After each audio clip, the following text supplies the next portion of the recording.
একদিন জঙ্গলের পাশের ছোট্ট শহরে বড় এক মেলা বসেছিল। হাজার হাজার মানুষ আনন্দে নেচে গান গাইছিল। হঠাৎ মেলার পাশের গ্যাস সিলিন্ডারে আগুন লেগে যায়। মুহূর্তের মধ্যে চারিদিকে আগুন আর ধোঁয়া ছড়িয়ে পড়ে। মানুষ আতঙ্কে দৌড়াতে থাকে। ঠিক তখনই হাজির হয় শহরের সাহসী কুকুর ভোলু আর জঙ্গলের রাজা সিংহ রাজা। আগুনের গরমে কেউ এগোতে পারছিল না, কিন্তু ভোলু জোরে চিৎকার করে সবাইকে একদিকে সরিয়ে নিয়ে যায়। অন্যদিকে সিংহ রাজা তার বিশাল থাবা দিয়ে আগুনের গাছপালা সরিয়ে খোলা রাস্তা বানিয়ে দেয়।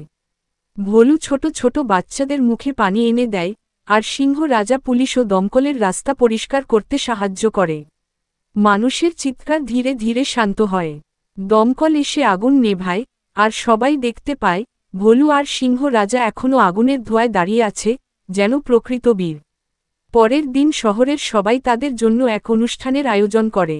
মেয়র তাদের গলায় ফুলের মালা পরিয়ে বলেন, আজ আমরা বেঁচে আছি এই দুই প্রাণীর সাহসের কারণে। ভোলু খুশিতে লেজ নাড়ে, আর সিংহ রাজা গর্জে ওঠে, যেখানেই বিপদ, আমরা আছি মানুষের পাশে।